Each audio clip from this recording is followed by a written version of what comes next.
क्या अमेरिका पाकिस्तान के air bases का इस्तेमाल कर रहा है? जो पाकिस्तान में खबरें चल रही, वहां के जो कमेंटेटर कर रहे हैं, ये पाकिस्तान के लोगों को सुनाई दे रहा है? ये मूल बात है। आपने अच्छी बात मुझे याद दिला दी। एक और चीज नहीं, मतलब ये मेरी जानकारी बड़ी, आप लोग जब जानते होंगे शायद।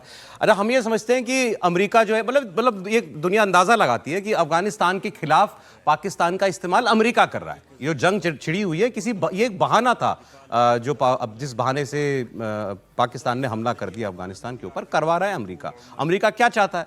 तो हमको, मुझे ये लगता था कि उसका वहाँ वो जो बागराम एयरबेस है वो उसको वापस चाहिए। नई बात ये पता चली है कि उसको वापस नहीं चाहिए, वो उसको बर्बाद करना चाहता है। उस एयरबेस को तबाह करना चाहता है वो जंग के बहाने। तो वहां और जितना हथियार असला पाकिस्तान अमेरिका छोड़ के भागा था, उसको डिस्ट्रॉय करना चाहता है कि ये तालिबान के पास नहीं रहना चाहिए, इसलिए ये वॉर। और ये पाकिस्तान की क्या मंशा है? पाकिस्तान की मंशा है कि किसी तरह से हम अगर वहां रिजीम चेंज कर देते हैं अफगानिस्तान में, और वो जो अमेरिका छोड़ करके गया है वो सारे हथियार हमको मिल सकते हैं, तो हमारा स्ट्रेटेजिकली हमारी बढ़त हो जाएगी। तो ये पाकिस्तान की एक मंशा ये भी है, हालांकि वो मतलब चलेगा भीख पे या लूट पे। हाँ, इम्प्लीमेंट की सलाहियत उसके पास नहीं है। ये इम्प्लीमेंट करके और ये तालिबान के अखुनजादा को वहां से डिथ्रोन कर दे और अपने हक्कानी नेटवर्क को वहां बिठा दे, ये अमेरिका कर नहीं सकता। उसकी मंशा है ऐसी करने की। आपने जिनका नाम लिया अखुनजादा, जो इनके तालिबान के जो हेड है, मतलब उसी आर्टिकल में पढ़ा था कि he is very hard liner, बहुत हार्ड लाइनर है। और पाकिस्तान को इतनी समस्या हो रही है क्योंकि टीटीपी को उनका पूरा समर्थन है कि तुम जो तबाही कर सकते हो पाकिस्तान में करो, तो इसलिए उनको डिथ्रोन करना इनकी एक मंशा है कि हक्कानी नेटवर्क वहां बिठा। अरे जरा देखिए, अफगानिस्तान का मैं कहता हूं दुनिया में किसी देश के साथ आप कंपैरिजन नहीं कर सकते। वो उसके पास कुछ नहीं है, रिसोर्सेज नहीं है, दशकों से जो है वो जंग में ही है, तो कुछ है ही नहीं, बस पत्थर है, पहाड़ है, यही है उसके पास। लेकिन फिर भी उसके वहां के जो लोग हैं वो बड़े थोड़े खुददार किस्म के, सेल्फ रिस्पेक्ट वाले लोग हैं। तो पाकिस्तान ने क्या किया इस जंग के बाद, इनका जो इंफॉर्मेशन मिनिस्टर है वो कूची दाढ़ी वाला अताउल्लाह तरार, उसने टीवी स्टूडियोज में जाके वीडियो बनवाए मजाक उड़ाने के लिए, अफगानिस्तान का मजाक उड़वाने के लिए। और उसका कुछ क्या क्या क्या अभी आप सुनेंगे तो पता चल जाएगा। तो जो उसने उसकी टैगलाइन टाइप होता है ना, वो जो दी हर डायलॉग के बाद 2 शब्द वो ऐसे, तो वो जैसे बनवाया, उसका जवाब एक अफगानी ने दिया है, बड़ा मजेदार जवाब दिया है। ये आप सुनिए जरा। एक अफगानी आईना दिखा रहा है पाकिस्तान को। मैं इस बात पे हैरान हूँ, जो लोग पूरी दुनिया में भीख मांगने पे मशहूर है कि ये भिखारी है, वो हमें तंदूर के काम का ताना देते हैं। अच्छा जी, खुद की जंग में सरेंडर करने का सबसे बड़ा रिकॉर्ड है 93,000, वो हमें जंग करने का ताना देते हैं। अच्छा जी, जिन्होंने जिंदगी में कभी एक भी जंग जीता नहीं है, वो भी अमेरिका के मदद के साथ, पहले में बांग्लादेश हार गया, दूसरे में कारगिल हार गया, तीसरे में अपना बहता हुआ पानी हार गया, वो हमें जंग करने का ताना देता है। अच्छा जी, आपको किसने मुल्क चलाने का लाइसेंस दिया? अच्छा भला अंग्रेजों के घोड़े साफ करते थे, आप भी मुल्क चलाने लगे हो। अच्छा जी, कुछ छोड़ा नहीं साथ भी। अच्छा जी, बिल्कुल ठीक बात है, लेकिन बात सारी ठीक कही है उन्होंने।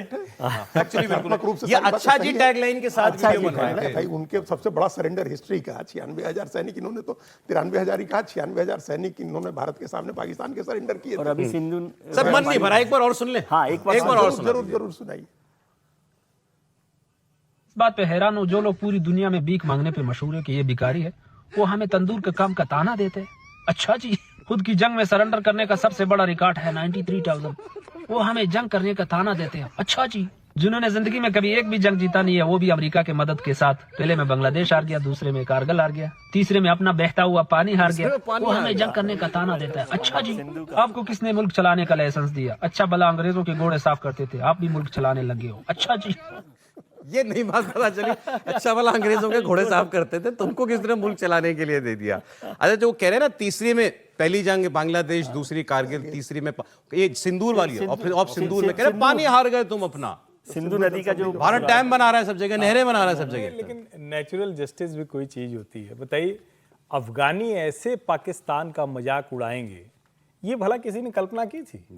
अब ठीक है, अच्छा जी तो है ही, हम लोगों के लिए तो अच्छा जी ही है, लेकिन सचमुच अगर फैक्ट के तौर पर देखें, देखिए तालिबान के शासन को हम में से कोई भी जो संवेदनशील व्यक्ति है स्वीकार नहीं कर सकता है, लेकिन अफगानिस्तान कंट्री के तौर पर भारत का विरोधी कभी नहीं रहा है। ये दोनों का अंतर समझना बहुत जरूरी है। जैसे हम बार बार कहते हैं ना कि ईरान हमारे साथ है, हम जिस सिविलाइजेशनल की बात करते हैं वो फारस से आता है, पारसियों का आता है, तो वो और खामेनी का शासन एक साथ नहीं जोड़ सकते।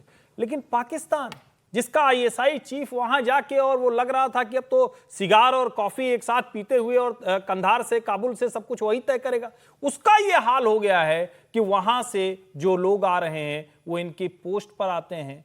और सर सूख गई होगी अब तो पैंट आपकी नजर हमेशा रहती है इनका हमेशा याद आती है तालिबान अब तो वाले सूख पैंट गई उठा होगी। के ले जाते हैं पाकिस्तानियों की। पैंट गीली पैंट ले जाते उसका सबसे बड़ा कारण ये भी है, अगर देखा जाए तो जितने भी अफगान जो 3 जनरेशन से वहां रह रहे थे, उनको सिर्फ इसलिए वहां से भगाया और कहा कि तुम अफगानिस्तान चले जाओ कि तुम हमारे लिए, उनके लिए जासूसी करते हो, यानी अफगानिस्तान के लोगों के लिए भाई लाखों अफगानी इन्होंने भगा दिए। और यही नहीं, 3-3 जनरेशन के लोग को, अभी भी बच्चों को वो वहां से भगा रहे हैं, जो वहां रह के बस के और बेइज्जत करके बात। ये जो सबसे स्वाभिमानी अफगानिस्तान का जो भी व्यक्ति है वो इस चीज को कंडेम करता है, और इसी का खामियाजा जो आप देख रहे हैं, ये इतनी सारी कहानियां बन रही हैं, वो सिर्फ यही कारण है कि इन्होंने प्रश्रय दिया और फिर अब वापस कर रहे हैं।